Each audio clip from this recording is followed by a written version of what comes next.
houseplant lovers, both beginning and advanced. I'm Angelie over here at Chenard's classroom, coming at you with a new houseplant video for our houseplant series. Today we're going to be talking about how to pick your houseplant soil. Now this choice is extremely important because your plants are dependent on the soil that you give them.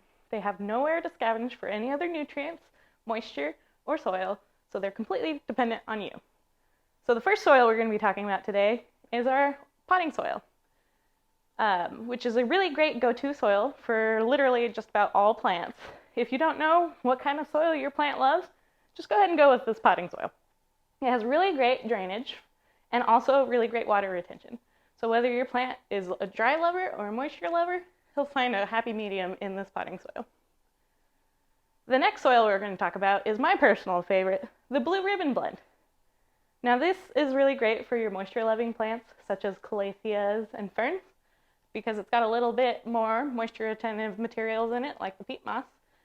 And it also has a lot of really great nutrients to help keep your plants happy and thriving. I'd also really like to mention our Eden Valley biochar soil, which has added charcoal into the soil, which is really great for capturing CO2 and providing a better environment within your soil for creating healthy, happy plants.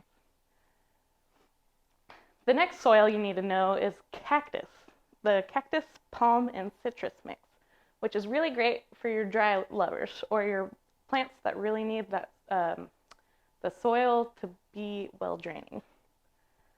And this is, of course, the cactuses, your succulents, as well as outdoor palms and citrus plants such as lemon and limes. Next, we're going to be talking about the African violet mix, which is really great for moisture retention and ventilation, which is necessary with your African violets. Additionally, it also has a little bit of cottonseed meal in there to help give the soil a little bit of an acidic take, which will make your African violets so happy. Next, we're going to be talking about some additional additives that you can put into your soil to help create a great environment as well. These are things like perlite and pumice, which you can add, which are like tiny little rocks that you can add into your soil to help increase that drainage and help promote better drying of your soil. Next, we're going to be talking about vermiculite, which is often grouped in with perlite, but is a little bit different. It is a heat-treated mineral, so it expands. It is also really great for moisture retention. It is super light and great for aeration as well as when you put it in your soil.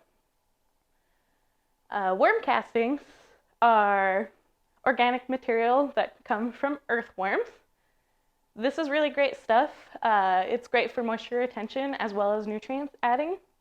However, it is extremely heavy to your soil, so you just want to use it as like a tea or a small additive into your soil. Peat moss is organic material that is harvested from peat bogs. Most people like to use it as a moisture retention additive into your soil. However, it is really important not to let this material dry out, as it is entirely hard to re-wet once it becomes bone dry. And as it starts drying out, it actually pulls the moisture from your plant until it fully dries out. So it can often cause negative impacts to your plants that you don't intend on.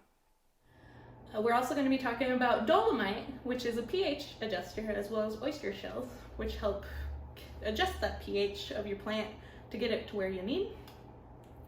And finally, to note on the orchid bark and sphagnum moss. These are really great options for plants such as carnivorous plants and orchids that need really wet, moisture environments, as well as really great ventilation.